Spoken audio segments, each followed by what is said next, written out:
Let's go back to Ruth, chapter 3.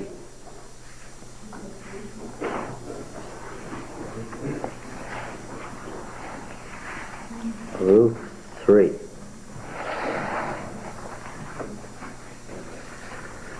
We had noticed that the author is well aware of the story of Judah and Tamar in Genesis 38 and its reflex in the testament of Jacob in Genesis 49. And he's well aware of the origin of Moab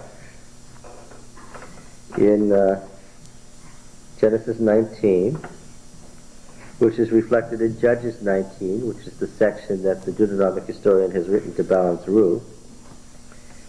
And these Levirate-type marriages, Lot to his daughters, Judah to his daughter-in-law, stand in the background because on the one side you have Judah and on the other side you have Moab.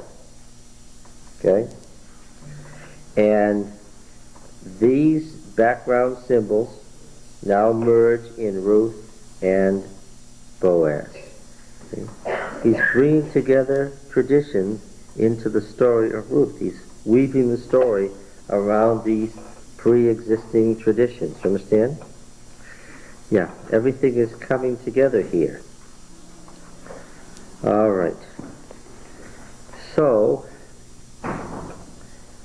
then Naomi, her mother-in-law, said to her, "My daughter, should I not seek a home for you, that it may be well with you?" Yes, as the older of the two, she should, but she hasn't been doing much so far. How has Naomi been depicted so far? Stalwart, standing, carrying her for herself. And therefore what? Active or passive? Passive. Here she says, "Now, is not Boaz a kinsman," based on the verb yada, to know, one of our knowers, "with whose maidens you were? See, he's winnowing barley tonight at the threshing floor," the RSV says. Or, he's at the threshing floor of the gate, the word gate and barley being virtually interchangeable. We noticed this same pun in the story of Gideon, where gate fighters and a barley cake that rolls into the camp of Midian is a pun, where the same word means two different things. Which does it mean here? Oh, I think it means both. Now, so, Naomi, the word being sa'ar or sha'ar, the S and the SH being identical without the pointed text. So the unpointed text, the word would have looked the same. Now she gives some advice. What advice is Naomi giving Ruth here? What is her plan? "Wash, therefore, and anoint yourself. Put on fine clothing, and go to the threshing floor. The washing and anointing and ritual clothing, go to the threshing floor, but do not make yourself known to the man until he has finished eating and drinking.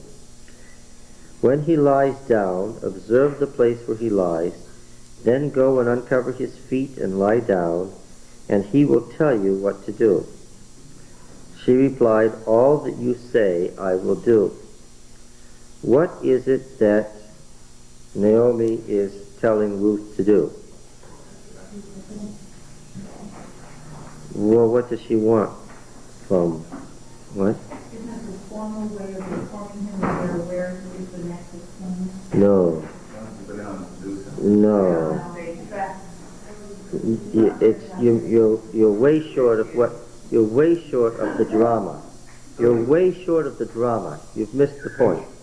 This entirely having to do with feet and what the feet means? Let's get down further. Let's stick with this question for the time being. Feet. We're talking completely something else and they're saying feet. Why? Well, we're coming to feet. Let's take it one step at a time while we're on feet. I asked this question. I want to get through it. What is it that Naomi is asking Ruth to do? Have sexual relations. He said seduce, which is on the right track but way short of it. You said have sexual relations. I think that's a closer step still, but it's still short of it. What is she asking of Ruth? What? To marry him. To marry him? Does anyone here any recollection of the book Song of Solomon, which stands next in the Hebrew canon? Proverbs, Ruth, Song of Solomon. Has anybody recollection there of how the bride prepares herself? She washes herself and anoints herself with spices. Yes. What is that in preparation for? It's for the wedding night. What question comes to your mind when Naomi asks Ruth to do this?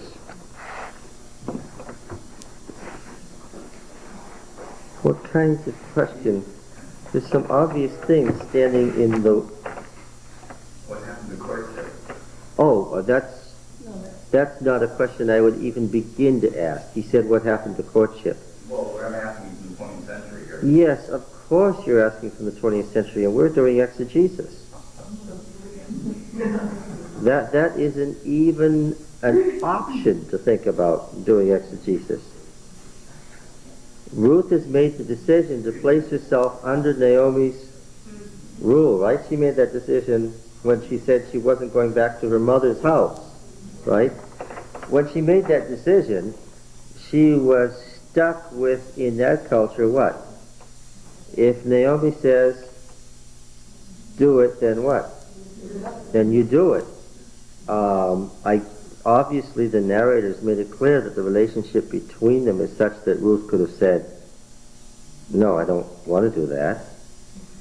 But what are the questions here that come to your mind? What are they trying to say? Is the Levirate system still in effect? Oh, it's very much in effect, sure. Naomi mentioned the Levirate system in chapter 1. Could I, even if I could get a husband and lie with him tonight and get sons, would you wait till they grew up to marry them and have children for yourself? No, I can't do that, she says. But I think you're still talking around it and missing it. What question should come to your mind? Well, when Naomi is now in control, but Ruth has been in control all the time, but now Naomi has taken over and she has accepted the covenant, I guess. Well, that is a distinct change, and it's right that you've noticed it. This is a shift. Ruth's been saying to Naomi, this is what I'm going to do, and Naomi's saying, okay. But now, for the first time, Naomi says, and she says something very dramatic. What I want you to do is I want you to marry this man. That's very dramatic, and it comes out of the blue, and it's all the more shocking because Naomi says it based on the characterization of her up to this point. That is very dramatic. This is a big shift here. And what questions should come to your mind? Yes? What I wonder is he's going to reject her. Is he going to accept her? But yet they've met in the field and he's already kind of acknowledged her. Yes? She's acknowledged him, but she's still, that's the question I would have. That's a good question, and we'll get down to it further. There's something much more basic. Why? What? The part where it says he will tell you what to do, as if she doesn't already know. That sounded a little strange to me. What question should come to your mind? Isn't Naomi the one that should be going and not Ruth? I mean, isn't she the one that should be doing this? You know, I was near to running out of breath here. I think you've saved me, Sharon. This is a patriarchal society, and what point have I just made? Who's in charge here? Naomi is in charge. This is an older man who needs to get married. And who is his nearest kinswoman? Naomi. Something that the intended audience would have caught. Who should have gone down to the threshing floor at the gate and said, I'm here? Naomi should have. Now, what question should come to your mind? Why did she do that? Why didn't Naomi go and present herself? What?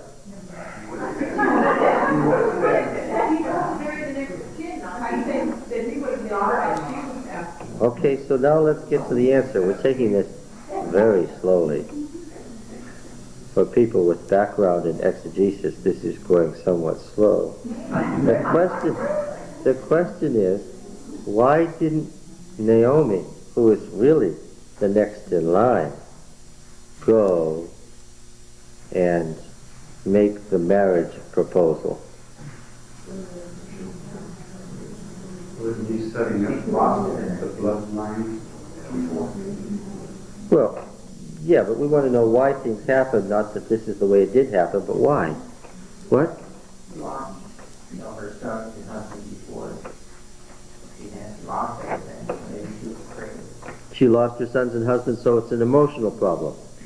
She lost her sons and her husband, so she's so drained that she doesn't want to get married again. Well, that would certainly be a 20th century psychological answer, and I think that it's one that we can look at, but I don't think it's a very good one from the viewpoint of their rule. Now, you said Naomi was closer to Boaz, but Boaz wasn't the next in line. He had to go redeem her. We don't know. Exegesis moves forward, not backward. We don't know that yet. We don't know that yet. She has told him. Well, the point I'm trying to get at, you said, he was an older man. He may not have been an older man. He could have been one generation down. It could have been a little bit closer. I'm going to step back and say, yes, he was an older man. The turgid, the only way I can describe it, speech in the book is all reserved for Naomi and Boaz. They talk alike, and they talk in a language that's very formal and stiff, very unlike the way Ruth speaks. He's presented that way in the book. She was from a different culture, though. Why wouldn't she automatically speak different if she was? Oh, because they're all speaking in Hebrew. That's not taken into account here. She doesn't speak as if she's speaking Moabite. She speaks as if she's speaking simple, direct, forceful Hebrew. Now, my question again is, why doesn't Naomi do the marrying? Well, what is the purpose of the Levirate marriage? To produce offspring, yes. So, what is the obvious answer to the obvious question? Boy, this was hard. What's the obvious answer to the obvious question? What? She's not barren because Well, no, she had children. What's the implication? It's beyond childbearing age. That's right, but that may have been the problem of her not very strong husband. All right, so since the obvious question didn't spring obviously to your mind, we're now through the point being that the Levirate marriage is to result in offspring. Naomi is not presented as capable. We're going to find out, however, later that she becomes the wet nurse of the child. yes, I was gonna ask about. We don't know that yet. We don't know that yet. You can't get ahead. Yeah. It might not be cast as childbearing because she cares about Ruth and she wants something in return for what Ruth has done for her. So even if she is able to have children, Well, yeah. There's another obvious reason to send Ruth and not go herself. And what is that? Ruth wouldn't be rejected where she might. Yes. What does she want? She wants Boaz's cooperation. And And security. and security. And not being silly, she figures out what? that obviously Boaz likes this woman because if not, he wouldn't have treated her like. Yes, that's right. She makes comment about Boaz's reaction to Ruth and sees that as likely that he's going. When she says, he'll tell you what to do, what is Naomi assuming? She's assuming that he's going to say, yes, I'll marry you. Right? So it's like she's suddenly woken up and said what? Maybe the hand of God is still at work here. What? Let's marry you to Boaz, and let's do it when? Now. Yes. Okay. Now, interestingly, the characterization of Ruth, what's her reaction?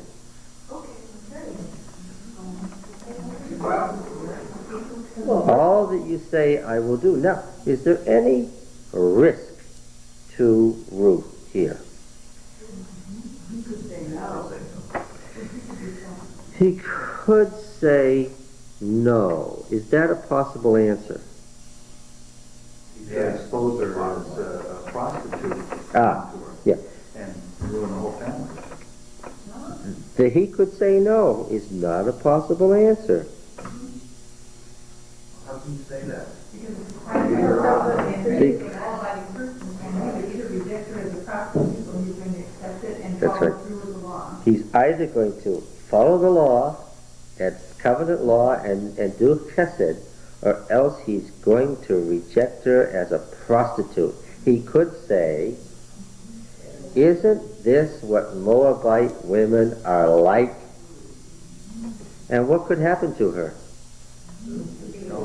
She could, what? No.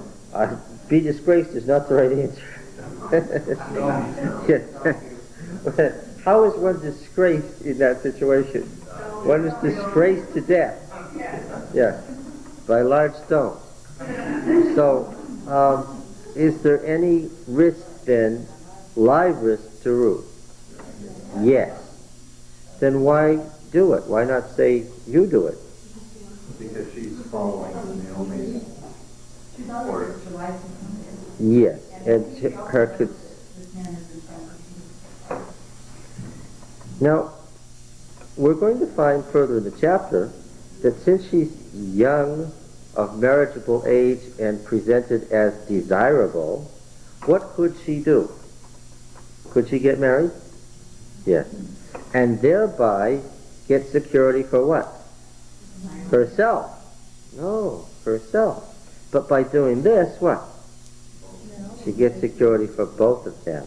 Okay, she's risking her life for herself and for Naomi. All that you say, I will do. All right, Don, let's talk about uncovering his feet. He does want to talk about that. I can't figure out why barley and gate are the same thing. It just happened to be the same word. I'm sorry that that's true, but it's true. And our author likes puns and multiple meanings. All right. Weird you were back. Why is gate of any significance? Because gate always brings what association to your mind? Entering is not what I think of when I think of gate. Did you read the book of Ruth? What should the word gate make you think of? Yeah, what goes on there? Judgment. Thank you. Yeah, but you're getting ahead of yourself. No, the word gate is right here. And the word gate suggests judgment and a decision being made and things being weighed in the balance and life or death issues, and she's taking her life in her hands. All of that is implied in the double use of barley and gate. You know that the season of barley is the season of judgment. You already know that. Yeah, you see. Right here, right here. Okay. Make sure I don't forget it.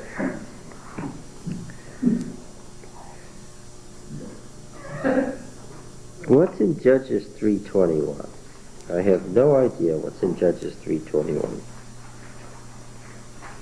Oh, this is the Ehud thing. I think I do know what's here after all. What was our fat king doing when he got assassinated? Yeah, he was covering his feet. Yeah, well, but of course they didn't say it that way, you understand. Judges 3:21, but I've taken it all back. We passed on to Isaiah 24, verse 3 by now.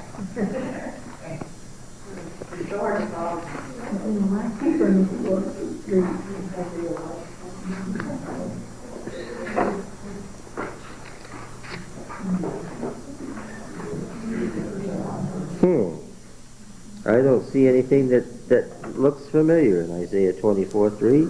I must have written that down wrong. But let's look at least the passage in Isaiah about the vision, Isaiah 7:20.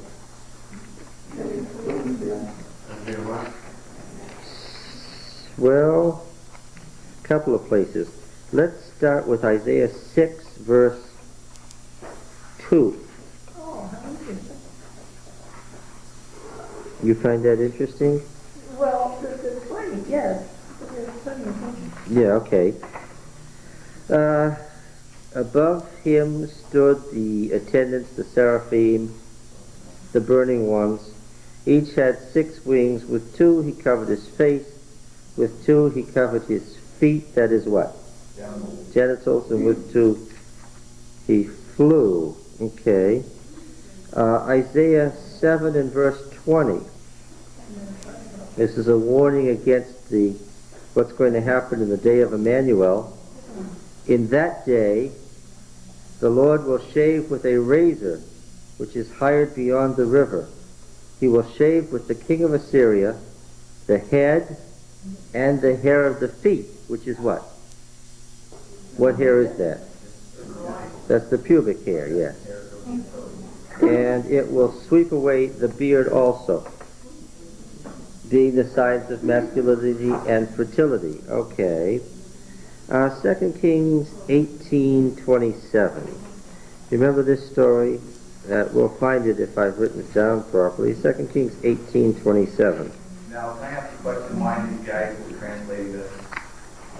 Feet. They're translating it feet because the Hebrew word is feet. But did they know that feet wasn't feet? Yes, of course they did. Why did they write it as feet? Because that's what it says in the Hebrew. Why did you use the word say feet? I think that Why don't we have a little thing down at the bottom to get the little A and find the big genitals? You know, like a little bit. that's what you have me for, Lou. Oh! You haven't answered why did the Hebrew word says feet. We're coming to that. Can we get through the verses first? The Rav Shaker said to them, I'm in Isaiah 18, and I'm reading verse 27. Oh, all right. I take it back because this is a passage that's found in both Isaiah and 2 Kings. But I know how upset you get when I don't give you the right verse. 2 Kings 18:27. What happened here? Did everybody have a long nap just before this class? What happened here today? Or maybe they failed. Let these people away for 1 week and they come back. But the Rav Shaker said to them, has my master sent me to speak these words to your master and to you, and not to the men sitting on the wall who are doomed with you to eat their own dung and drink their own urine, my RSV says. Yes, but the Hebrew literally reads, drink the water of their feet. Ah, okay, well, that's good. That helps make it... You know, when the RSV committee was working on this passage in 1946, I wasn't there to consult it. Okay, now Ezekiel 16, verse 25. Ezekiel 16.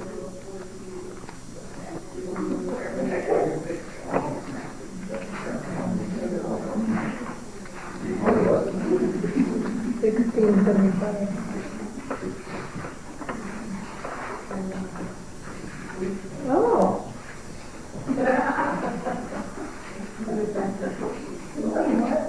Verse 23 we'll begin with, and after your wickedness, woe, woe to you, says the Lord God. You built yourself a vaulted chamber, and made yourself a lofty place in every square.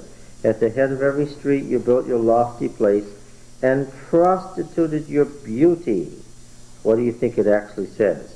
Offering yourself to any passerby, uncovering your feet. Okay. Yes, the translations do sort of tend to hide this, Lucy. I agree with you. Exodus 4, here's one you're familiar with. I understand. But we're brushing up on it right now. Exodus 4.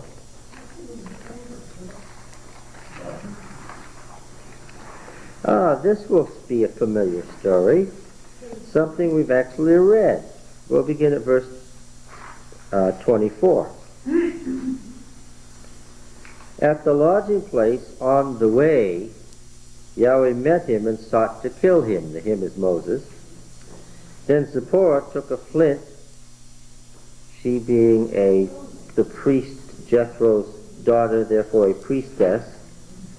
She performs, the flint is for what? Is the ritual for circumcision. She produces the circumcision. She cut off her son's foreskin and touched, which is a gentle word here for a much stronger Hebrew word, Moses' feet with it. What did she actually do? She slapped him on his genitals with the son's foreskin. I think Moses probably got her point when she did that there. You may have missed it in reading this text earlier, but it's clear now, isn't it? Okay. All right. Yeah, and many passages, but Deuteronomy 28, what could possibly be in Deuteronomy 28? Isn't that the blessings and curses chapter?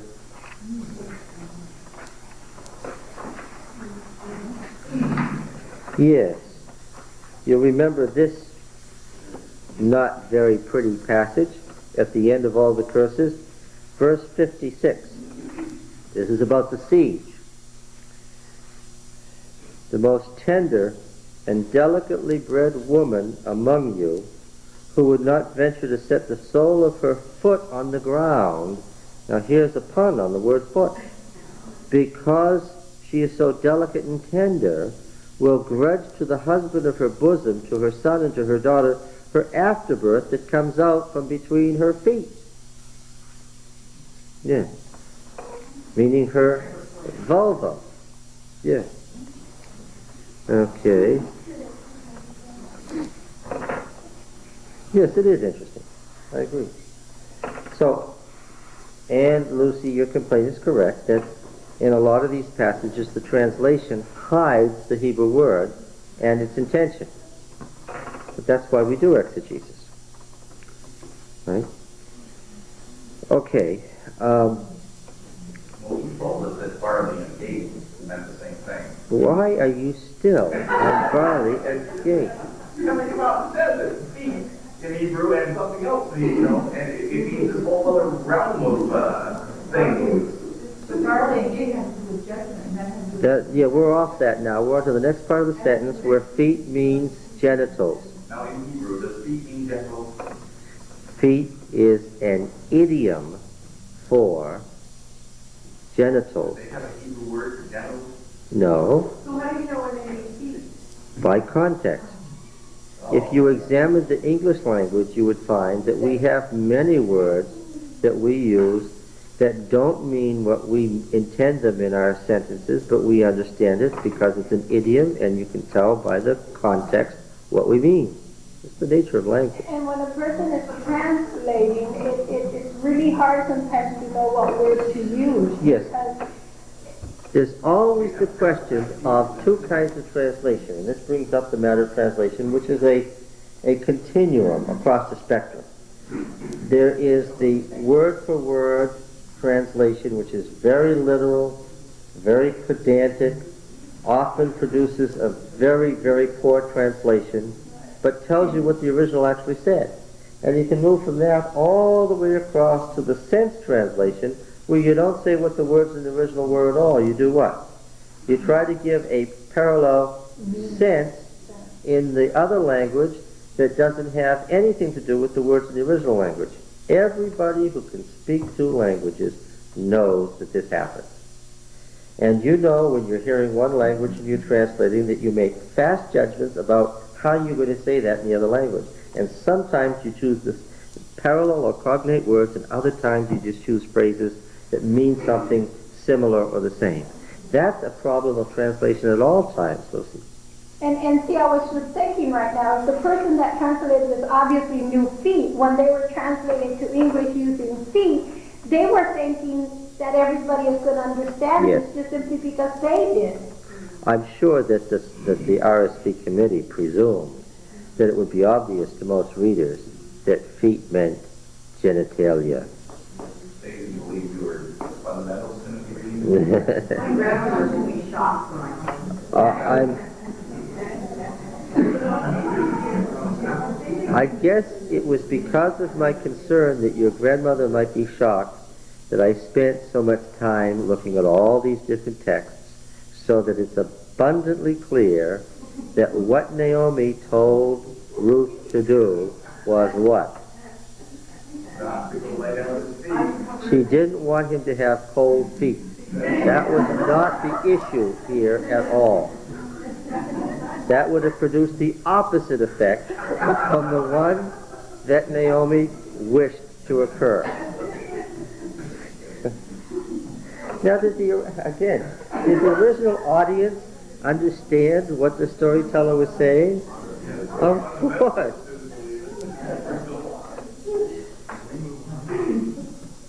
I'm sorry that Naomi's suggestion is shocking. It's not shocking, it's confusing to us. Well, it shouldn't be confusing by now.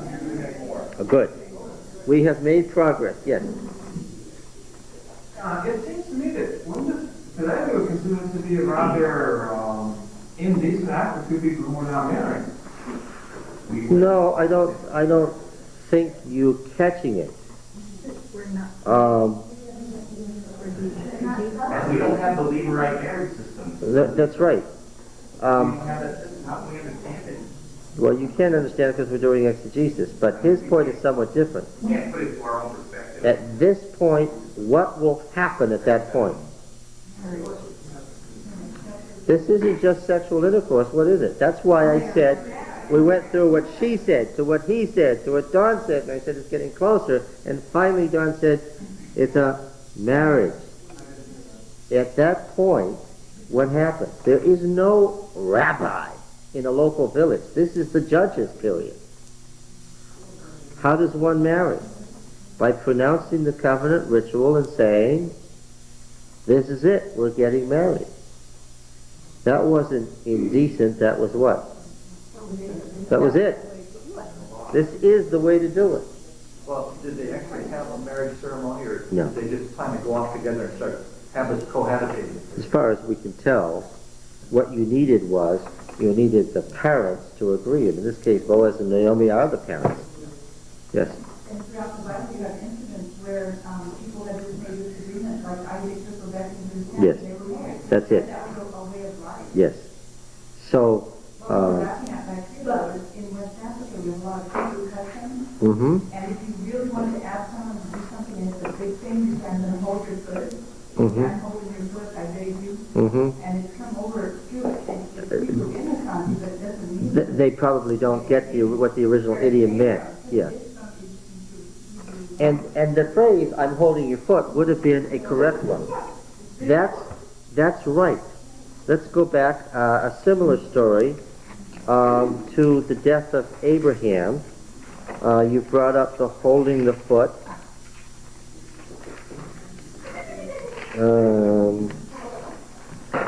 Abraham was very concerned about Isaac, who was, as you remember, a very recessive person, and he didn't let Isaac marry. This is one of the great mistakes that Abraham made. And then he is complaining about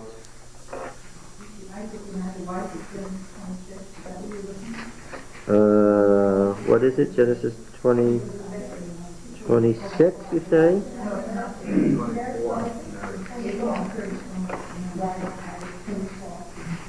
Yes, 24. Now Abraham was old and advanced in years, and Yahweh had blessed Abraham in all things. And Abraham said to his servant, the oldest of his house, who had charge of all that he had, "Put your hand under my thigh." That's literally what? To hold my foot. "And I will make you swear by Yahweh, the God of heaven and earth, that you will not take a wife for my son from the daughters of the Canaanites among whom I dwell, but will go to my country and to my kindred and take a wife for my son Isaac." The servant said to him, "Perhaps the women may not be willing to follow me." Abraham said, "See to it that you do not take my son back there. Yahweh, the God of heaven, who took me from that place and so forth, to your descendants I'll give this land. If the woman is not willing to follow you, you'll be free from this oath of mine, only you must not take my son back there." So the servant, verse 9, put his hand under the thigh of Abraham his master and swore to him concerning this matter. Here's a formal, absolute, on my life, on your life.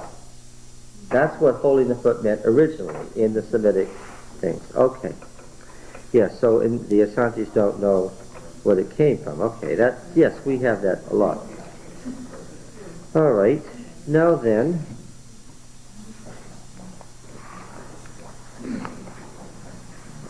yes. So she went down, verse 6, 3:6, to the threshing floor, and did just as her mother-in-law had told her. And when Boaz had eaten and drunk and his heart was merry. I was going to ask that. Why did she have to wait until his heart was merry? Because Naomi is planning well. Naomi wants what kind of an answer? She wants a yes. While he's married, I don't know. What? How married was he? Yeah, how married. Well, the connotation is to be somewhat drunk. Remember that the Deuteronomic historian, in writing a parallel and darker narrative to match Ruth, describes somebody getting married in Bethlehem, and who is it? It's the father of the concubine and the Levite, as they get drunk each night, and he fails to leave Bethlehem to go home. And obviously the Deuteronomic historian has used the phrase because he's borrowed it from Ruth, because he's got Ruth in front of him as he writes. And again, we don't want, first of all, we don't want Ruth uncovering Boaz, but we don't want Boaz getting drunk at harvest time anyway, because we don't believe temperance means moderation as evidence. We don't believe temperance means moderation. What do we mean? We believe that temperance means abstinence in these things. And therefore, from our evidence viewpoint, Boaz is not measuring up. Okay? All right. Now, he went to lie down at the end of the heap of grain. Then she came softly, which is the word for creeping up on somebody. A word that's used, for instance, of Jael when she's about to pound a stake through Sisera's skull. it gives you in its usual connotation, it gives you the idea of what? Someone's about to be, yes, yes. And she uncovered his feet and lay down. At midnight, in the middle of the night, the man shuddered, turned over, and behold, a woman lay at his feet. It may be dark, but what? Yes, he can recognize a woman, and he said, what's going on with you, literally? Huh? No. There is a great difference in the Old Testament between having your heart be merry and being dead drunk. Because how do the wisdom writers look at being dead drunk? Now that is the absolute in folly, isn't it? Yeah. She said, I am Ruth, your maid slave. Spread your skirt over your maidservant, because you are Goel. All right. What is it? The word is literally your wing. Spread your wing over your maid slave. Spread your wing over your maid slave. Okay? Because you are Goel. Okay. What is she saying to him here? Marry me. What? Saying marry me. In simple terms, that's what she's saying. Deuteronomy 22:12 is a verse that we could look at in this connection. You'll recognize this in the middle of the laws. Remember this one?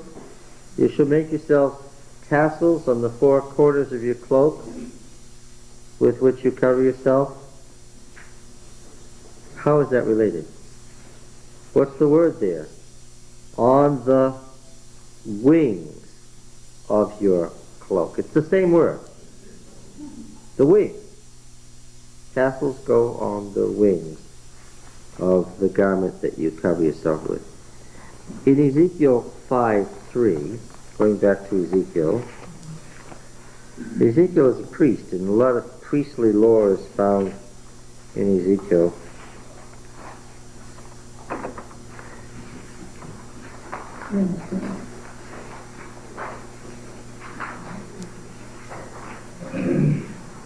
In verse 3, and you shall take from these hairs, Ezekiel's cutting his hair off, a small number, and bind them in the wing of your robe. He's lying there, cutting his hair off, and tying it up and putting it in the wing of his robe. Do you think anybody thought that was interesting? Going back to Deuteronomy 22,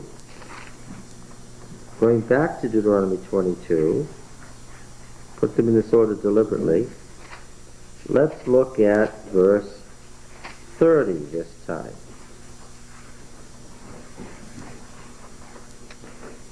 A man shall not take his father's wife, nor shall he uncover her who is his father's. I have a footnote, fortunately, Lucy. Father's skirt. Uncover his father's. Well, see, now they're giving a sense translation. Literally, it's what? His father's wing. Verse 30, 22:30. You see where it says, nor shall he uncover her who is his father's? Do you have that? Nor discover his father's skirt. What? Nor shall he discover his father's skirt. Yeah, and the word skirt is wing. What does yours say? Deuteronomy 22:30. A man shall not marry his father's wife, thereby violating his father's rights. Thereby what? Violating his father's rights. violating his father's rights. Well, they have really gotten far from what translation is that? New Revised Standard. The new RSV reads that way? I think I'll stick with the RSV. That's a shame. This Same says, thing, but it has an A, and then it says in the back, it says uncovering his father's spirit. Okay, so it's got the same footnote. this says, he must not dishonor his father's dead. Yeah, right. See the variety of sense translations you can get when you decide to take the sense instead of the literal uncover his father's wing. Okay. Obviously, Lucy, they didn't believe that anybody would figure out what uncovering the father's wing could possibly mean, because they didn't figure out that you'd figure that the corners of the garment are its wings. Okay, so here they've opted for a sense translation rather than a literal one. All right. Deuteronomy 27 and verse 20. Oh, one of the original curses in the very early Shechem covenant ceremony. Cursed be he who lies with his father's wife, because he has uncovered her who is his father's, the RSV reads, or literally, he has uncovered his father's wing. All right. That's chapter 27, verse 20.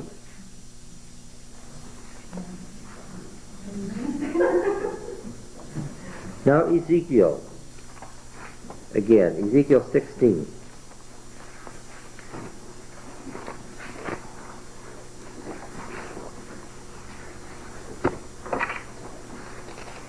This is especially important. Let's start at verse 1 so you can see the context. Again the word of Yahweh came to me, Son of man, make known to Jerusalem her abominations, and say, Thus says Yahweh Elohim to Jerusalem, Your origin and your birth are of the land of the Canaanites. Your father was an Amorite and your mother a Hittite. And as for your birth, on the day that you were born, your navel string was not cut, nor you washed with water to cleanse you, nor rubbed with salt, nor swathed with bands. No, I pitied you to do any of these things to you out of compassion for you, but you were cast out in the open field, for you were abhorred on the day that you were born. And when I passed by you, I saw you weltering in your blood, and I said to you, Your blood live and grow up like a plant of the field.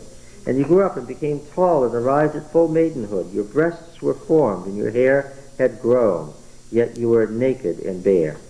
When I passed by you again, I looked upon you, and behold, you were at the age for love. And I spread my skirt over you, that is my wing. I spread my wing over you, same word, and covered your nakedness. Yea, I plighted my troth to you, and entered into a covenant with you, says Yahweh Elohim, and you became mine. Got it, Ed? Now it's clear. To cover the woman with your wing is what? Is to marry. This is absolutely certain. Okay? Yes? That says your hair had grown, yet you were, I'm sorry, yeah, your hair had grown. So it means does that refer to the hair of the head? No. It certainly refers to the pubic hair, because it's the sexual characteristics that are being described. Yeah. All right. So there is absolutely no doubt what Ruth is saying in verse 9. Spread your wing over your maidservant, for you are Boaz. What had Boaz said to Ruth? Chapter 2 and verse 11. But Boaz answered her, All that you have done for your mother-in-law since the death of your husband has been fully told me, and how you left your father and mother and your native land and came to a people that you did not know before. Yahweh recompense you for what you've done, and a full reward be given you by Yahweh, the God of Israel, under whose wings you have come to take refuge. Coming under the wing is to marry. Okay.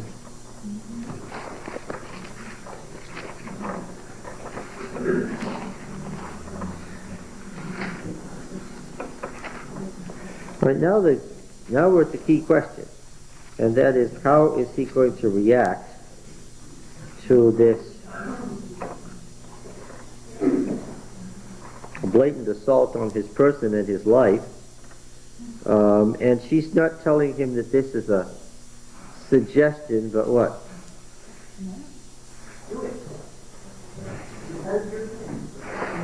Well, she says you're a Goel because that's what she knows about it. Covenant duty. Yeah. And he said, may you be blessed by Yahweh, my daughter. You have made this last chesed, once again. There is that very specific word for extraordinary acts of graciousness or kindness that go above and beyond what covenant law requires. We translate it grace, we translate it loving kindness, we translate it favor. It means extraordinary acts that go way beyond what covenant law requires.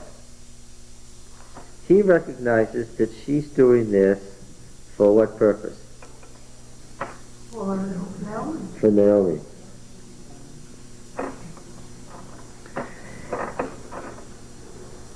May you be blessed by Yahweh, my daughter, for you have made this last chesed greater than the first, in that you have not gone after the choice ones. Bachorim literally is not young men. That's not what the Hebrew text says. Bacher is to choose. Bachorim are the choice ones. What's he saying? What? You could have had what? You could have had the choice man. You could have married the choice man. But instead, what? Yes. Whether poor or rich. Now, it's interesting that he also uses the phrase, you haven't gone after. We saw in the stories of the matriarchs that what they're asked to do is to go after the person who has proposed marriage. So Boaz sees that either she has had marriage proposals, or what? She could have had marriage proposals had she wished them. And from what kind of men? Rich or poor. He's saying that based on who she is, what? She could have married what? Any eligible person. In there, she could have gone off, married a rich young man, and fulfilled all the requirements of the law, and that wouldn't have been bad. But what? She's doing chesed. She's going above and beyond. She's acting with that graciousness that characterizes covenant keepers.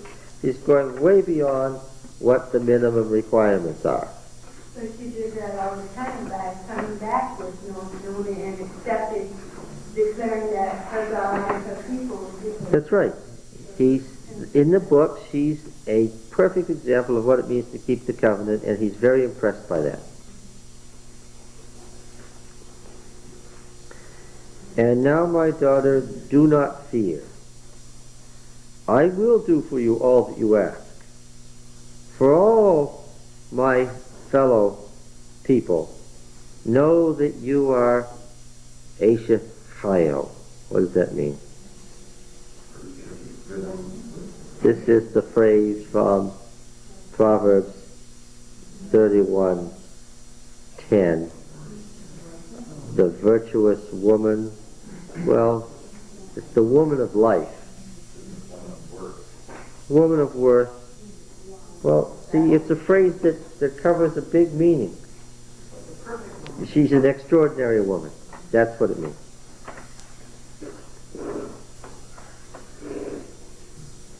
And now it's true that I am a Goel. Yet there is a Goel nearer than I. This apparently means what? Well, no.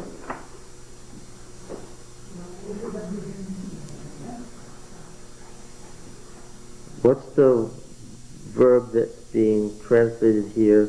How is it translated in your Bible? Kinsman? Well, that's certainly a lackluster and sad translation. I have that in the RSV too. Close relative? That's not any better than kinsman. What? Anybody got anything else? Yeah. Because, of course, the verb ga'el primarily means what? To redeem. So, let's talk about that. I'm going to go all the way through every word of the short article on ga'el and its related forms in the Hebrew Bible in the Theological Dictionary of the Old Testament. It's one of the basic tools of exegesis, the Theological Dictionary of the Old Testament, and of course it's a companion to the Theological Dictionary of the New Testament. I think that there's 12 or 15 volumes of this, where every word of any significance is treated separately. So let's plunge in. I said last time, what's a redeemer, and what does a redeemer do? We use this phrase all the time. The Redeemer said. Well, let's not throw the word around. Let's be careful. Etymology. What does etymology mean? Word origins. The root ga'al seems to be almost exclusively Hebrew. The only cognate appears in the Amorite proper name Ga'al Elim. The examples of this root in Jewish Aramaic are based on biblical usage. Therefore, the original meaning of Ga'al cannot be determined etymologically. Johnson's attempt to demonstrate that the original meaning is to cover or to protect by using examples that actually should be understood as biforms of Ga'al hardly are convincing.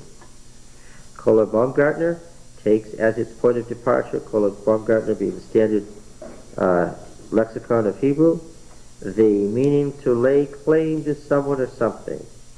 Approach begins with the meaning to redeem and stand with the meaning to repurchase. Seems better to begin with the actual linguistic usage than to postulate the original meaning. In the Old Testament we find the verb in the kal and the nifl, the kal active participle as a substantive goel, redeemer, and the abstract geula. There is also a second ga'al root, which is a biform with an ayin instead of an aleph. The meaning. The verb is used in two realms. On the one hand, in connection with legal and social life, and on the other with regard to God's redeeming acts. Scholars usually start with the secular use to shed light on the religious meaning. But Jepson emphasizes that the distinction between secular and religious was hardly intelligible to ancient man, and that one would do well to begin with an original meaning common to both realms, possibly to restore or repair. Later Hebrew linguistic usage inclines toward the idea of setting free, liberating, which was found on the coins of the first Jewish revolt, Lege'alath Sion, in the year of the redemption of Zion. But even in the Old Testament, for the most part, this verb is one of the verbs of delivering or rescuing. The main word that stands in parallelism with and is almost synonymous to gal is padah, to ransom. Hosea 13:14, Isaiah 35:10, Jeremiah 31:11, Psalm 69:19. But Hoshea, you remember Joshua? To save or deliver, Isaiah 60:16, Psalm 106:10. These are places where the two words are found in parallel couplets, showing that they are parallel or similar in meaning. And Hitzil, to save or rescue, Micah 4:10. And Azer, to help, Isaiah 41:14, also occur in parallel. This is an agreement with the use of min to specify that from which a person is rescued or delivered, as from slavery in Egypt, exile, or distress in general. Genesis 48:16, Jeremiah 31:11, Hosea 13:14, Micah 4:10, Psalm 72:14, Psalm 103:4, Psalm 106:10, Psalm 107:2. Now the secular use. For the secular realm, it is best to begin with the participle goel. Goel is used of a man's nearest relative at a particular time. In Leviticus 25:48, let's look at it.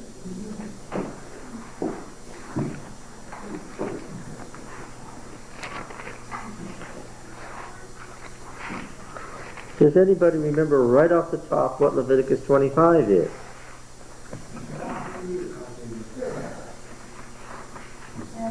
Oh, it's the sabbatical year-end Jubilee calendar.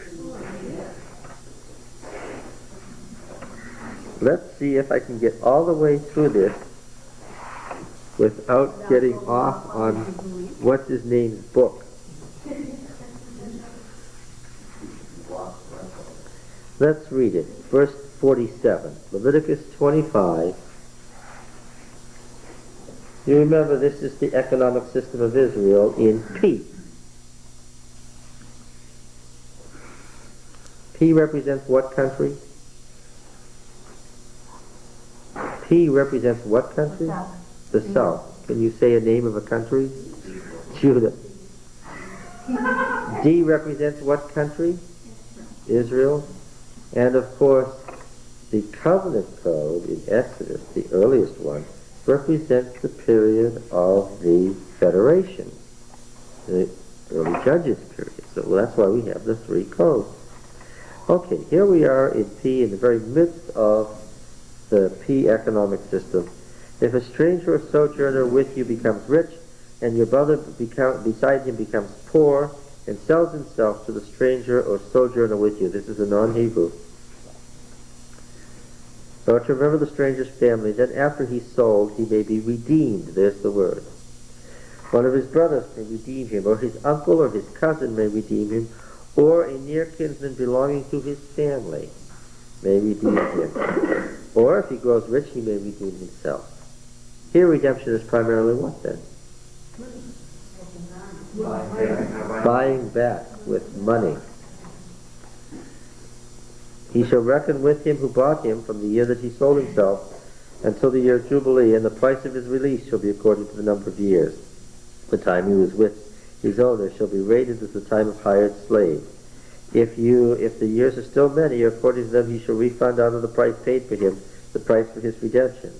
If there remain but a few years until the Jubilee, he shall make a reckoning with him according to the years of service due from him.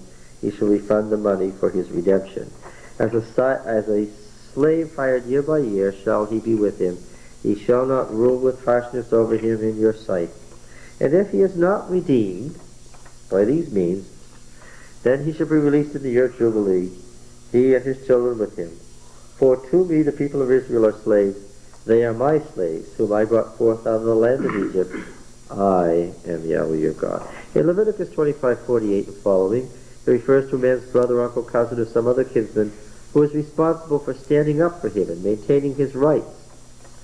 Behind this usage stands the strong feeling of tribal solidarity. Not only the members of a clan, but also their possessions form an organic unity. Did you catch that?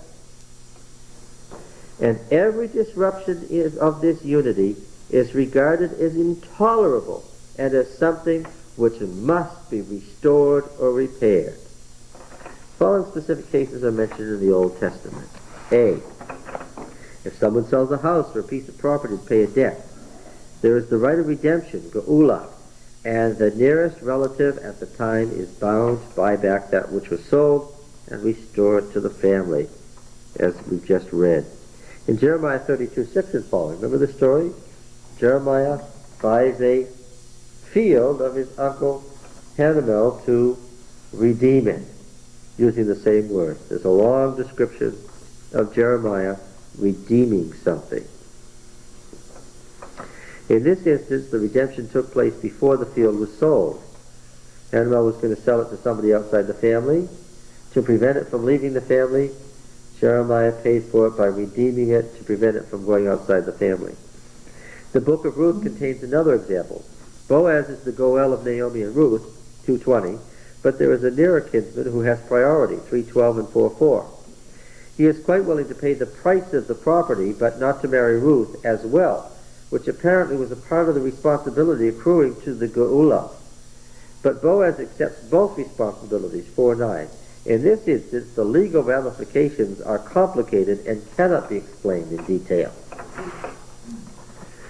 B. If an Israelite sold himself to a foreigner slave, the right of redemption by the Goel was also applicable. Leviticus 25:47 to 54. In this case, there was a breach in the whole nation, which must be repaired by redemption. C. If someone is murdered, his death shall be avenged by the Goel Hadam. It's translated avenger of blood in most of our translations, but literally it's what? It's the redeemer of blood.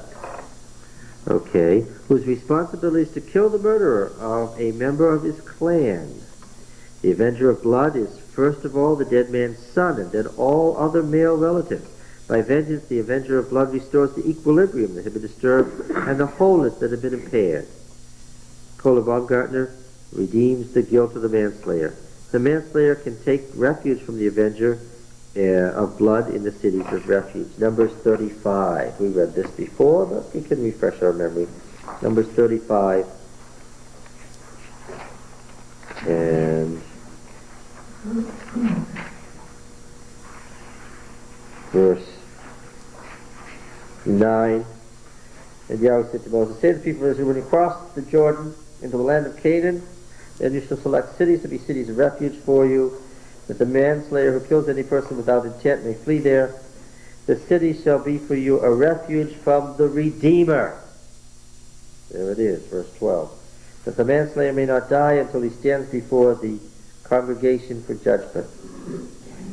And the cities you shall be for 6 cities of refuge. 14, you shall give 3 cities beyond the Jordan, 3 cities in the land of Canaan to be a refuge. These 6 shall be for the refuge of the people of Israel, for the stranger, and for the sojourner among them, that anyone who kills any person without intent may flee there. If he struck him down with an instrument of iron so that he died, he is a murderer. The murderer shall be put to death. If he struck him down with a stone in his hand, whereby which a man may die, when he died, he is a murderer. The murderer shall be put to death. If he struck him down with a weapon of wood, the murderer. See, this is an elaboration of the law. You can see how these elaborations came along later. Verse 19, the Redeemer of blood shall himself put the murderer to death. When he meets him, he shall put him to death. And if he stabbed him from hatred or hurled, further example, he is a murderer.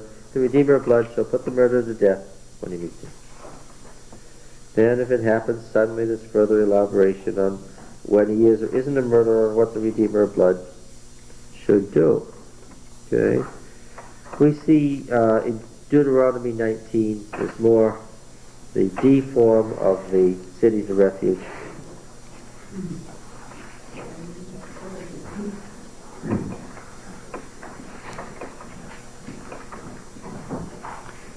Verse 6, lest the Redeemer of blood in hot anger pursue the manslayer and overtake him because the way is long and wound him mortally though he didn't deserve to die, and so forth.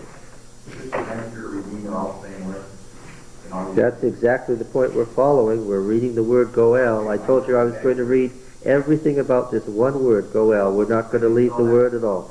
G-O-E-L. How close is Daniel 8:14 says restore to that Goel? That's a different word. That's the passive form of the word sadak, which is to be righteous. It will be made righteous, or put in a right state. Okay. Verse 12, the elders of the city shall send and fetch him from there, and hand him over to the Redeemer of blood, that he may die. And Joshua 20 has more about these same cities of refuge. They were going to add more and finally get 9 and maybe even 12 if they extended it far enough. And what does it say in Joshua 20? Well, we find in verse 2 and following, for he said, "His refuge which I spoke to Moses, that the manslayer or anyone who kills blood intentionally or unwittingly may flee there. They shall be a refuge from the Redeemer of blood," and so forth. 2 Samuel 14. 2 Samuel 14.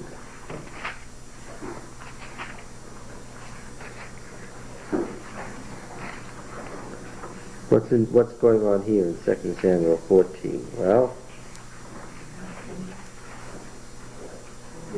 here's a story. Remember this? Let's read the whole story. Joab the son of Zeruiah perceived that the king's heart went out to Absalom. Absalom was in exile. Joab, you remember who was David's cousin. We're going to say a lot about Joab over the next several months.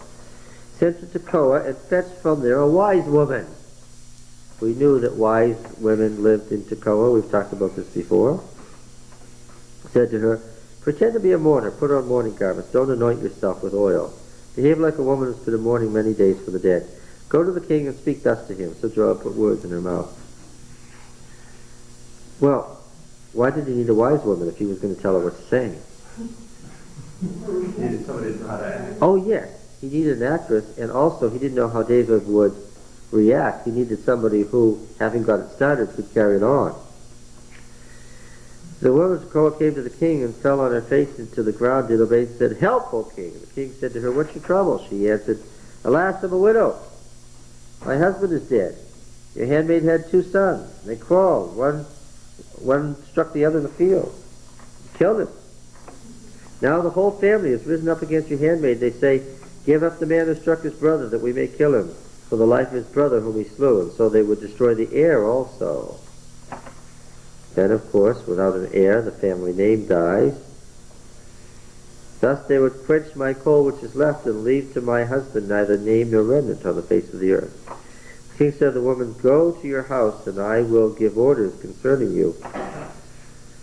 This is all about the fact that Absalom had killed his half-brother Amnon, and it was between the 2 brothers, and David had exiled him. If he came back, David would kill him, and Joab was trying to get him back because he was next in line. Joab didn't want to breach in the royal family, da-da-da-da-da-da. He had to get David to say that he wouldn't take blood vengeance. He wouldn't act as redeemer for the blood of Amnon. That's what's at issue here. And the woman of Tekoa said to the king, "On me be the guilt, my lord the king, and on my father's house. Let the king and his throne be guiltless." The king said, "If anyone says anything to you, bring him to me, and he shall never touch you again." Then she said, "Pray let the king invoke Yahweh your God, that the avenger of blood slay no more, and my son be not destroyed." She wants an oath by Yahweh. He said, "As Yahweh lives, not one hair of your son shall fall to the ground." And what's the word? It's a redeemer of blood. The woman said, "Pray let your handmaid speak a word to my lord the king." He said, "Speak." And the woman said, "Why then have you planned such a thing against the people of God? Da-da-da-da, it's all about your son, and so forth. This avenger, this redeemer is really you.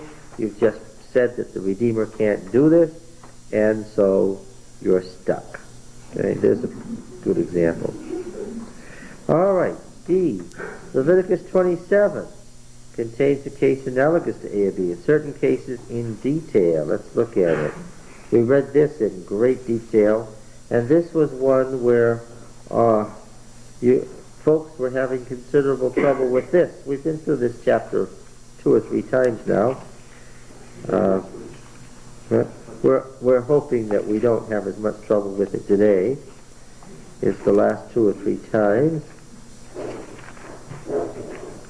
I don't know, what was the chapter? Leviticus 27. If you've made a vow of a person or an animal and if you should decide not to sacrifice the person. And what point did I make? The chapter presumes the possibility of what? Of human sacrifice. Let's not go through that all again. But if you decide, this is the law that Jephthah, I know you remember it, Don. You were the one who was most anxious as we went through this. Not confusing, it's just disturbing. You didn't like the idea that there could be human sacrifice. So then we went right to Ezekiel, who said that human sacrifice wasn't so good, but God told him to do it anyway.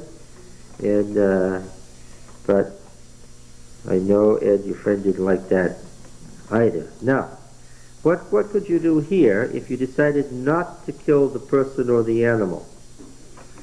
Take verse 13. But if he wishes to redeem it, he shall add a fifth valuation to it. So you can save its life how? Well, you more than buy it back. You add 20% to its value. Yes, okay. Verse 15. If he wishes to redeem his house, add 20% to it. In verse 19, we have a similar thing. If he dedicates a field and wishes to redeem it, add 20% to it.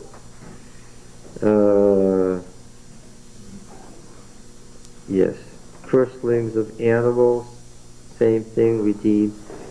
Vows of things devoted, things that are supposed to be destroyed because they have been devoted. Yes, it's the first part of the chapter where you can get a person back.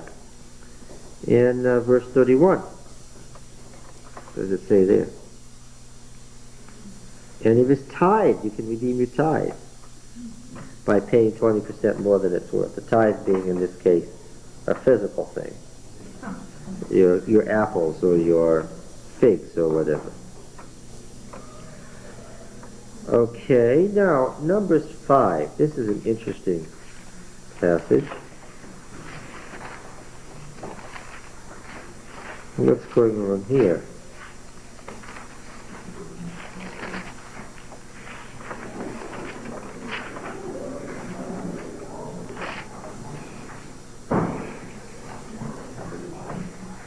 Do you remember this law of jealousy?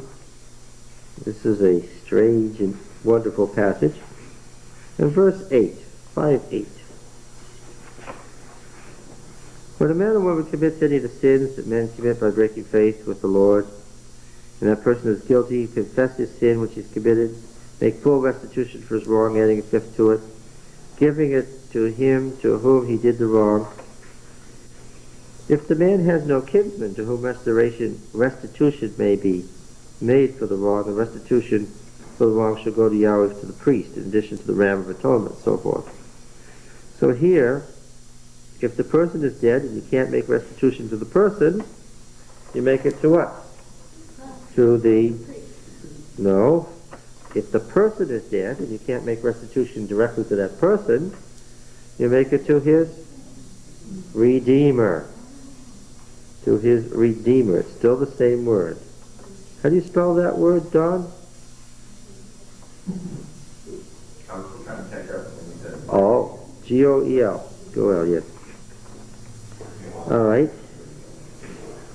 How about Proverbs 23:11? What do we have there?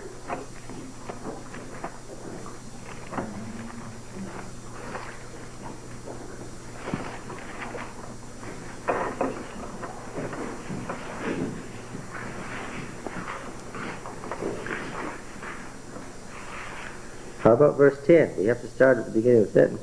Do not remove an ancient landmark or enter into the fields of the fatherless, for their Redeemer is strong, and he will plead their cause against you. In court, that is. All right. So here the Redeemer is someone who maintains their rights and goes to court with them. Jeremiah chapter 50. Jeremiah chapter 50 and verse 34. Let's read it.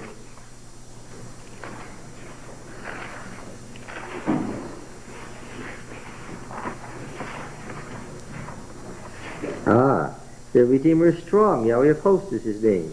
He will surely plead their cause, that he may give rest to the earth but unrest for the inhabitants of Babylon. And here it's the oppressed people of Judah who are going to be redeemed from Babylon. God's going to have to do what?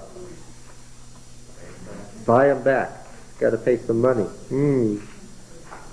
Lamentations 3:58, which is just the next thing over, a few pages further.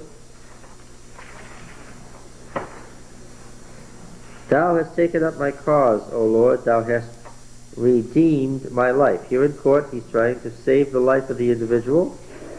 Psalm 119, 154.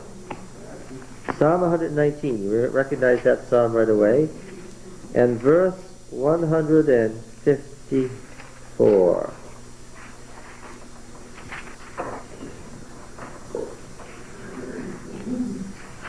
Plead my cause and redeem me. Give me life according to thy promise.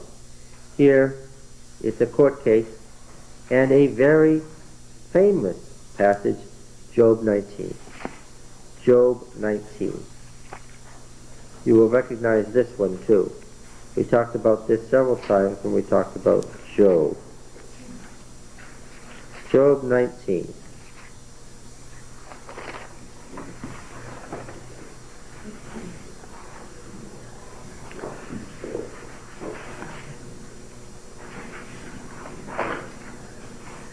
For I know that my Redeemer lives, and at last will stand upon the earth. And after my skin has been thus destroyed, then from my flesh I shall see God, whom I shall see on my side, and my eyes shall behold, and not another. Show that the Goel could appear as a helper in a lawsuit to see that justice was done to his protege. He who does not leave behind a Goel and a Rhea, that is a bosom friend, has one who cares for his rights and honor. All right, so the legal categories are reflected in the passages cited above. Yahweh is the Goel of the fatherless and the widow and pleads their cause. And a reeve, R-I-B, a court case, a lawsuit, literally. Proverbs 23:11, Jeremiah 50:34. He took up the cause, the reeve, the lawsuit of the worshiper and redeemed them in Lamentations 3:58. Redeemed his life. The previous verses, the danger of death is indicated by the pit, Mayim, water. A worshiper beseeches him to plead his cause, to redeem him, and to give him life. Further, according to Psalm 72:14, the king is to redeem the life of the poor from oppression. The parallel line, the previous verse, states that he saves, Hoshea, their life. Here, of course, the king acts as protector of rights.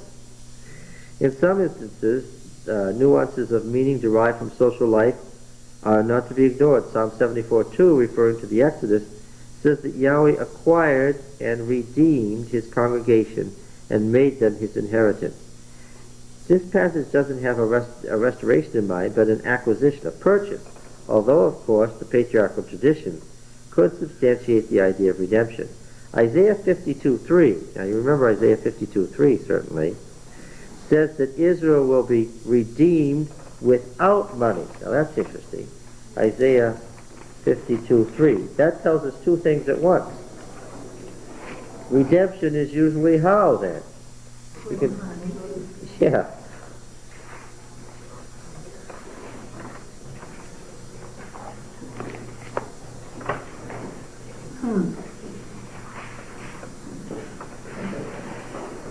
For thus says Yahweh, you were sold for nothing, and you shall be redeemed without money. Shows two things. The redemption that's being talked about is not the normal course of buying back, and that the normal way one is redeemed is what? Okay. So if I say, what does a redeemer do? What does a redeemer do? Its specific nuance is what? It's one who protects my rights, protects me in court, saves me from all kinds of potential disaster, including the loss of life, and is prepared to what? Pay money to help me avoid any of those disasters. A redeemer is also a relative. Yes. Doesn't that make Yes. it even God even closer to us Yes. as a relative as opposed to a stranger. The Redeemer is someone who will do all these things, who is within the family circle. Yes. All right. But then in the in the Catholic countries, when they baptize children and they have godfathers and godmothers, don't they serve that same purpose? Yes. Sort of? Yes. All right. Now, I want to, in connection with the Exodus and Deuteronomy and outside Isaiah, I want to read these passages that use Boaz in connection with the Exodus from Egypt. Emphasize in particular distress from the enemy.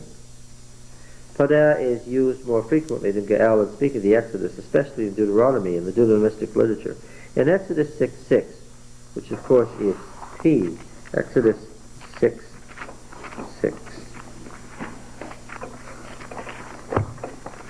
What's the promise here? This is the call of Moses, you remember. This is the chapter on which the call of Gideon was based. What's he told here?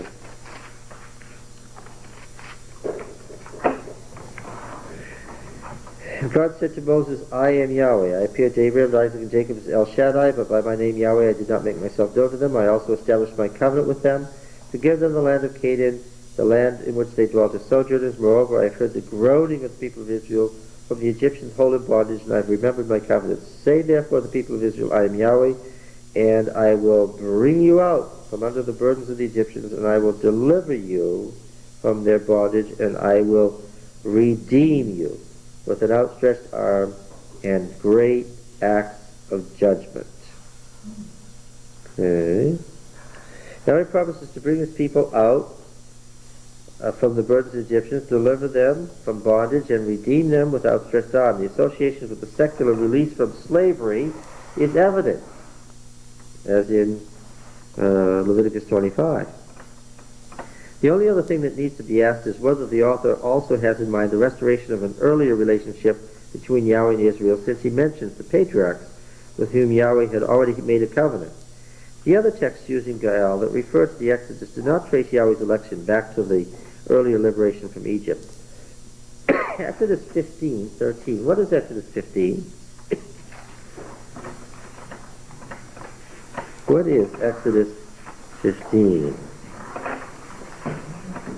Can you not say just from memory?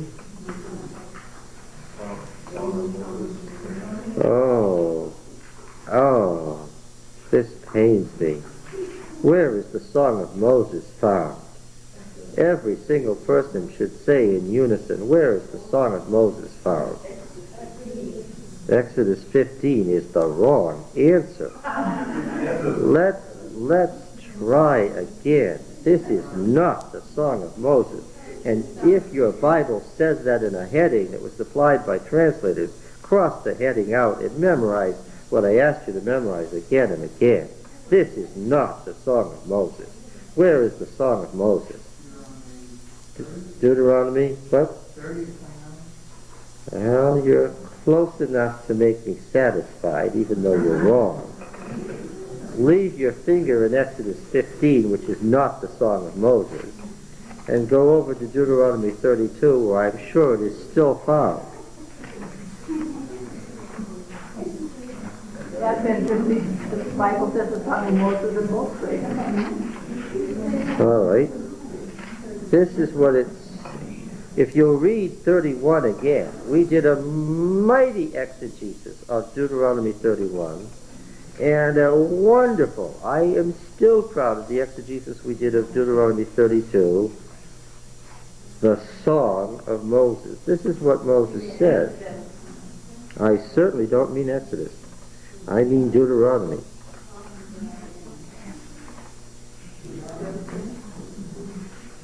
Read verse 16 of Deuteronomy 31. And Yahweh said to Moses, behold, you're about to sleep with your fathers, and then this people will rise and play the harlot after the strange gods of the land where they go to be among them, and they'll forsake me and break my covenant which I have made with them. Then my anger will be kindled against them in that day, and I'll forsake them and hide my face from them, and they'll be devoured, and many evils and troubles will come upon them, so that they will say in that day, have not these evils come upon us, because our God is not among us? And I will surely hide my face in that day on account of all the evil which they have done, because they've turned to other gods. Now therefore write this song, and teach it to the people of Israel. Put it in their mouths, that this song may be a witness for me against the people of Israel. For when I brought them into the land flowing with milk and honey, which I swore to give to their fathers, and have eaten and are full and grown fat, they will turn to other gods and serve them, and despise me and break my covenant. And when many evils and troubles have come upon them, this song shall confront them as a witness, for it will live unforgotten in the mouths of their descendants. For I know the purposes which they are already forming, before I have brought them into the land, which I swore to give. So Moses wrote this song that day, and taught it to the people of Israel. Verse 28. On to verse 28. Moses says, assemble to me all the elders of your tribes, your officers, that I may speak these words in their ears, and call heaven and earth to witness against them. For I know that after my death you will surely act corruptly, and turn aside from the way which I have commanded you. And in the days to come evil will befall you, because you will do what is evil in the sight of Yahweh, provoking him to anger at the work of your hands.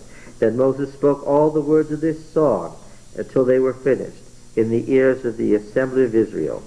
And he said, da-da-da-da. All right, and at verse 44 we read, Moses came and recited all the words of this song in the hearing of the people, he and Joshua the son of Nun. And when Moses had finished speaking all these words to all Israel, he said to them, lay to heart all the words which I enjoin upon you this day, that you may command them to your children, and they may be careful to do them all the words of this law, for it is no trifle for you. So forth. Yes. And that song became the whole basis of the Deuteronomic history. Everything after Deuteronomy 32, all the way to 2 Kings, is based on Deuteronomy 32. Don't forget it. When Revelation says the Song of Moses, it's referring to Deuteronomy 32. Now, going back to the redemption words in Exodus 15, which we also spent a tremendous amount of time on. What is Exodus 15? What is Exodus 15?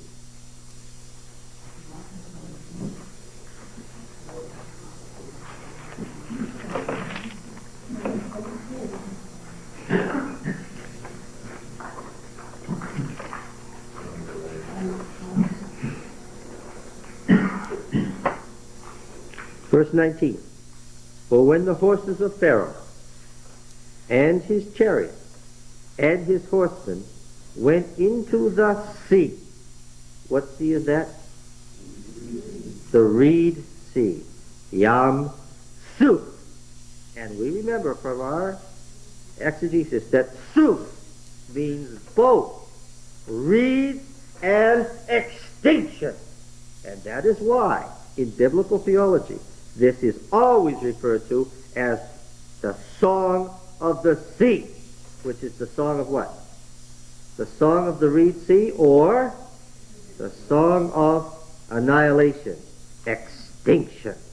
And we read here, verse 19, when the horses of Pharaoh with his chariots and his horsemen went into the sea, Yahweh brought back the waters of the sea on them.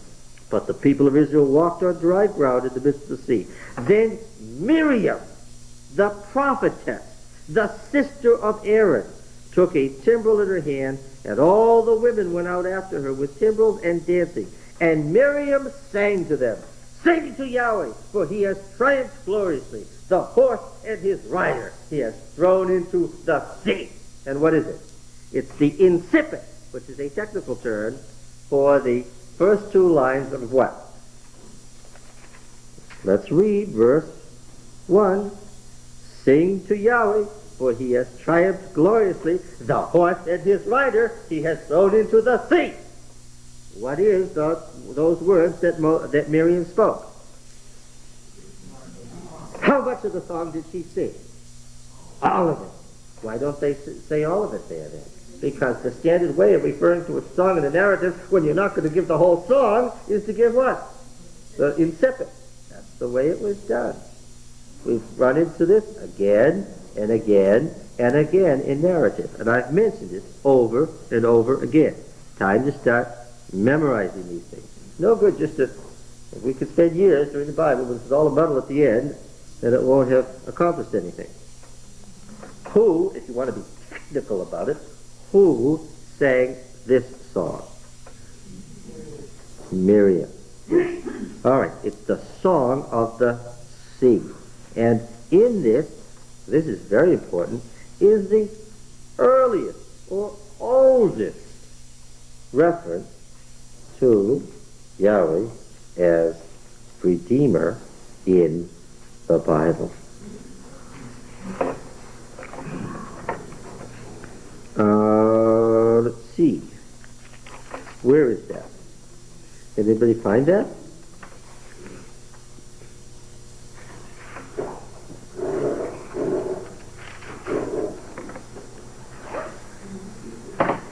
Can anybody find it? Now in thy mercy hast set forth the people which thou hast redeemed. What verse is it? Verse 13. Thou hast led in thy steadfast love the people whom thou hast redeemed. There's the verb Ga'al. Thou hast guided them by thy strength to thy holy abode. And then it goes through all the rest of the march. The march through the Southland that we've seen in several different passages that we've looked at in several different occasions.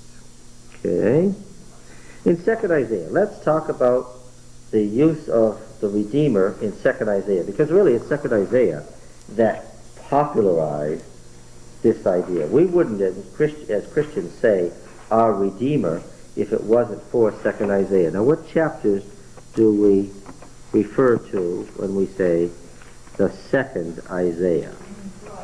Not Isaiah of Jerusalem, the great prophet of Hezekiah's day, but the prophet who arose in Babylon from the Isaiah school, from among the descendants of his descendants, the 2nd Isaiah. What chapters do we refer to? Isaiah what? 40 is the first chapter, yes. And how far does it extend? Do you know?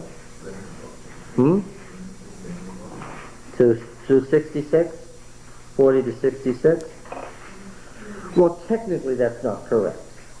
The title of this section in biblical studies is usually referred to as 2nd Isaiah. And so when you hear it as a title, it's all of chapters 40 to 66. Technically, this prophet's work extends from 40 to 55, but we'll go into that in some detail when we get to Isaiah. In the light of Ga'al and Deutero-Isaiah is intelligible, the prophet understands the release from Babylonian captivity as a new Exodus. And here we have this theme statement in Exodus 15:13 that Yahweh redeemed Israel by what? By his acts of saving Israel from the oppressor and annihilating the oppressor. Did you notice that part of redemption was what? In the Song of the Sea. It was not only saving Israel from the oppressor, but what? Destroying the oppressor. That's what makes Exodus 15 so very important. It sets the tone for this whole concept of redemption. Okay. Now, this prophet from the Isaiah school is the one who picked up on that more than anybody else, any other Bible writer ever. Okay? Because he sees the release from the Babylonian captivity as a new Exodus. Now, of course, I've asked for weeks now, for probably 4 weeks now, no, 3 weeks. What prophet should we think of when we think of Ezra and Nehemiah? And I've gotten people, by working hard at it, to think of Jeremiah, Daniel, Ezekiel, Zechariah, Haggai, and I've even gotten people to think of the chronicler, but nobody has said Isaiah. And yet you all know that what does the second part of Isaiah refer to? What period?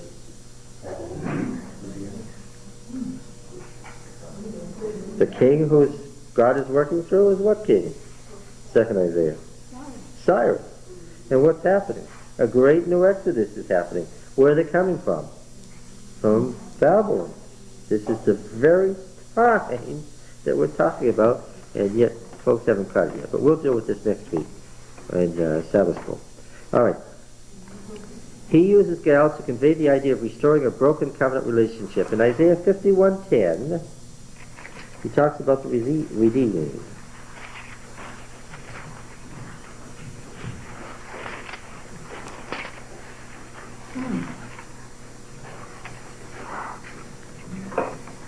Was it not thou that didst dry up the sea, the waters of the great deep, that didst make the depths of the sea a way for the redeemed to pass over?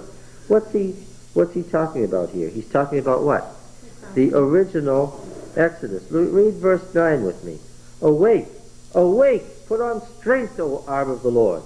Awake as in days of old, the generations of long ago. Was it not thou that didst cut Rahab to pieces, that did pierce the dragon? What's that referring to? He sees the march to the sea as what? What's it referring to? The sea is what? What's the sea here?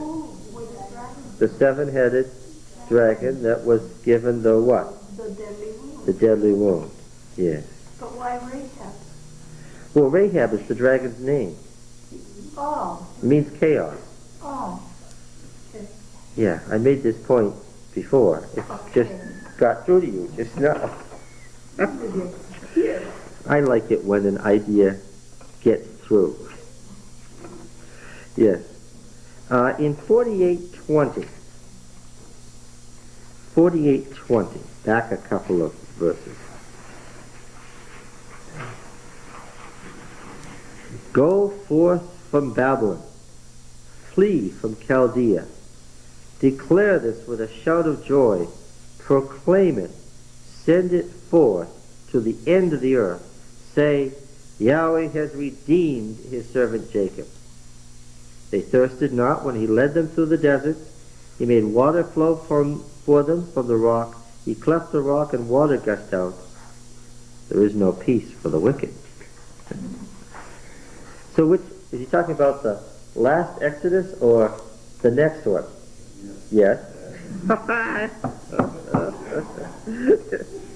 I really thought I was going to have a chance to jump on somebody there, but Come on, yes. you've learned something. Yes, yes. Okay, now 44:22.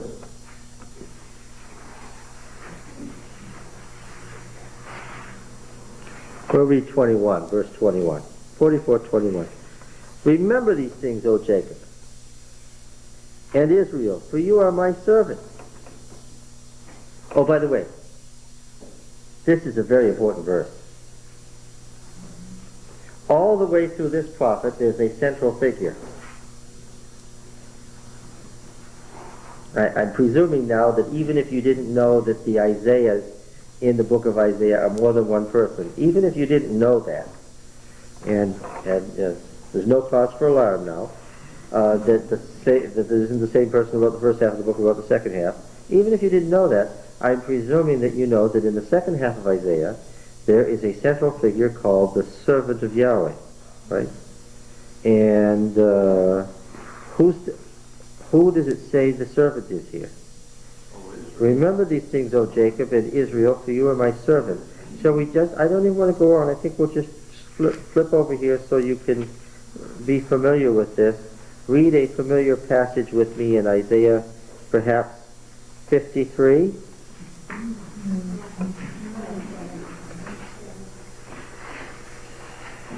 Now we'll start at 52:13. This is a familiar passage.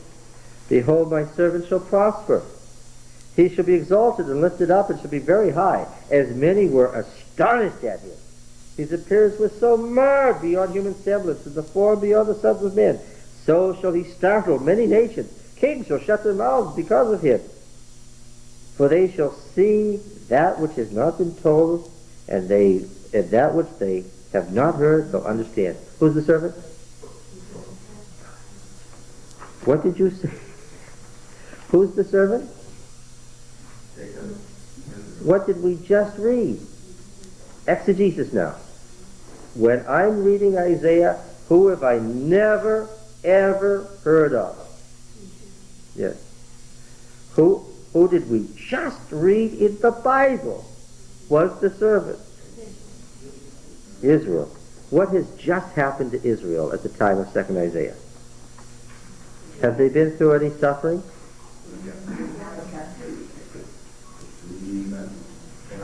Was it an easy captivity or a hard one?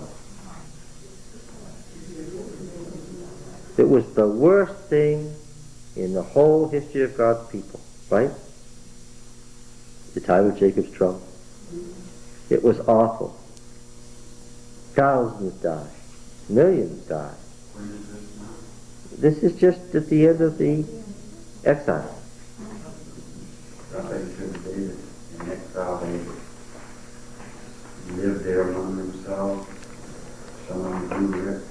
Oh yes, after the exile. By the time Babylon fell, the Jews were in a very fine position in the Persian Empire. But the initial captivity was not good at all.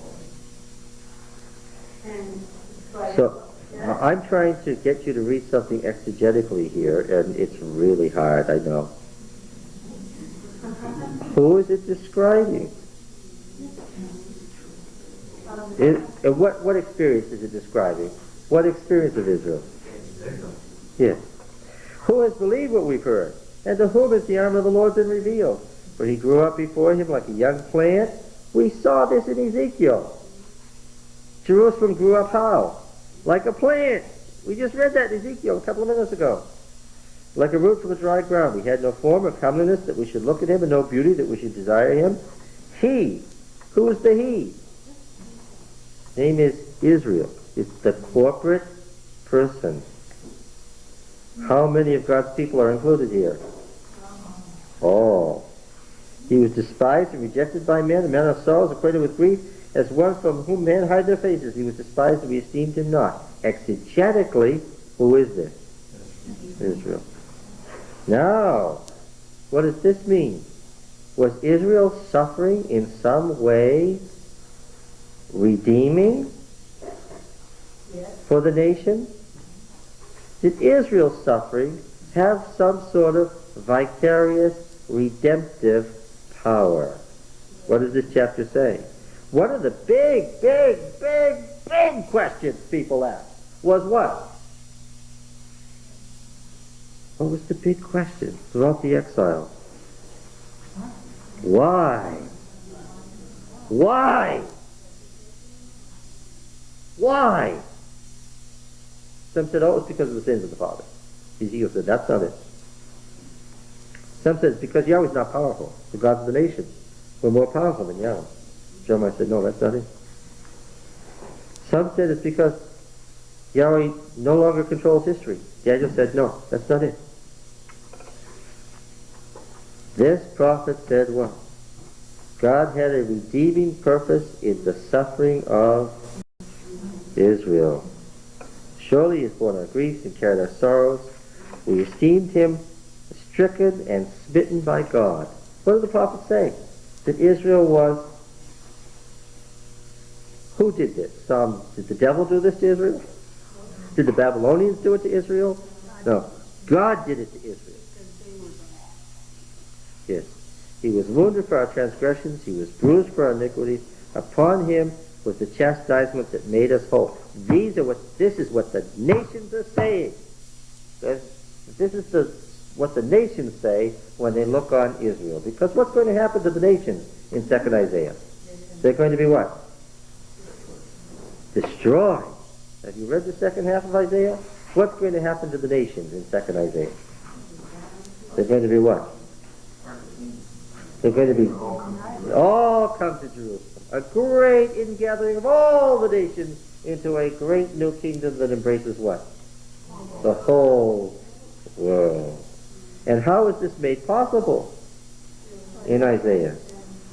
By the willing, vicarious suffering of Israel. God's people. Yes. And so he'll see the results of the travail of his soul. The servant is explicitly and repeatedly said to be Israel itself. Okay? And of course the servant nation then winds down much, much later in a much different and very precise interpretation in New Testament times that the servant is what? Is, in Christian interpretation, Jesus of Nazareth himself personally. Yes, okay, so where were we? Verse 21 of chapter 44. Remember these things, O Jacob and Israel, for you are my servant. I formed you. You are my servant. Did I make this up? I don't like this exegesis business.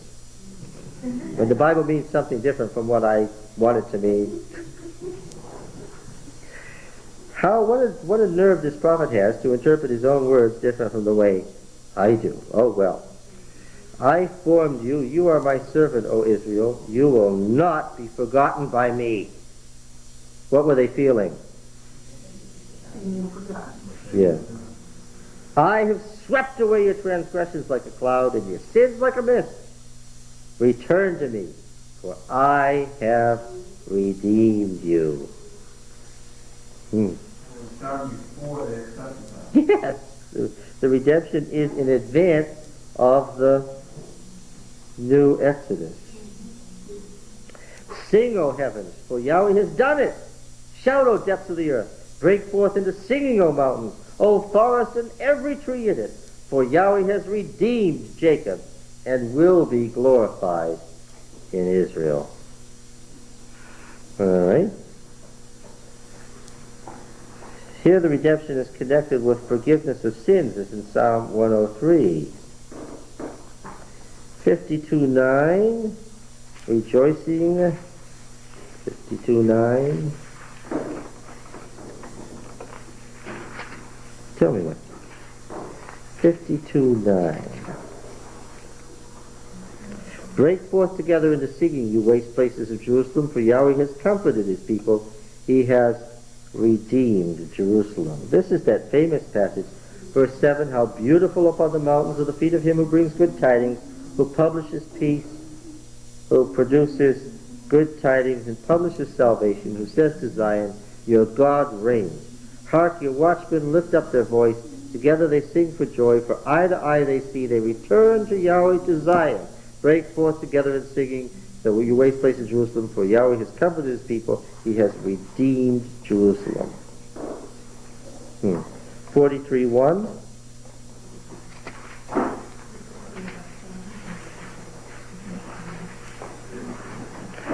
But now, says Yahweh, he who created you, O Jacob, he who formed you, O Israel, fear not. I have redeemed you. I have called you by name. You are mine. When you pass through the waters, I will be with you, and through the rivers they shall not overwhelm you. When you walk through fire, you will not be burned, and the flame shall not consume you. For I am Yahweh your God, the Holy One of Israel, your Savior. I give Egypt as your ransom. Ethiopia and Sheba shall be in exchange for you, because you are precious in my eyes. All right. All right. The participle Goel, Redeemer, appears as a name for God 9 times in 2nd Isaiah. In 7 of these cases, it's used as an expansion of the messenger formula, thus says Yahweh. Twice it appears in connection with the phrase, fear not. Once this epithet is connection with Savior. Otherwise, its connection with the context is Yahweh your Redeemer, who helps his people, who defeats Babylon, is King and everlasting God, teaches and leads Israel. Isaiah 60:16 is just like all these other passages that we've read. This is near the end of the book. You will suck the milk of nations, and you will suck the breasts of kings, and you shall know that I, Yahweh, am your Savior. your Redeemer and the Mighty One of Jacob. So how did we get from Goel, the kinsman who buys your property from you, your cousin who has to buy your property when you get poor, all the way from that to the Lord is our Redeemer? You see? Yeah, and the theological meaning developed from the social meaning, and the concept expanded. Yes. Okay. Any questions or comments?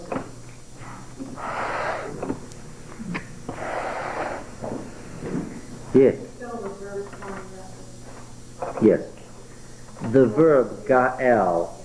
Hebrew verbs are usually, when you say the verb, you usually say in the third person masculine singular form, and it's G-A-A-L.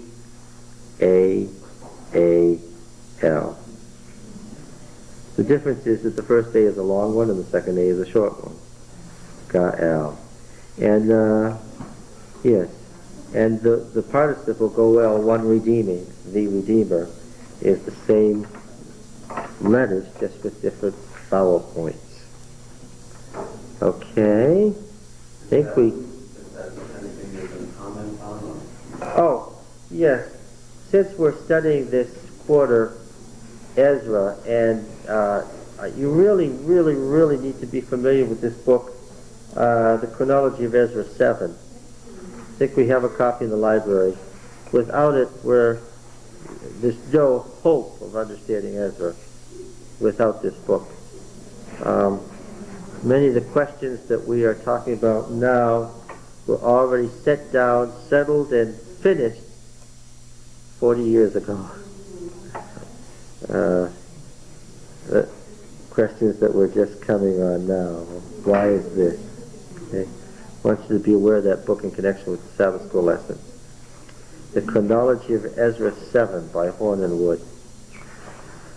All right. We've got some studying to do. We got through part of Ruth 3.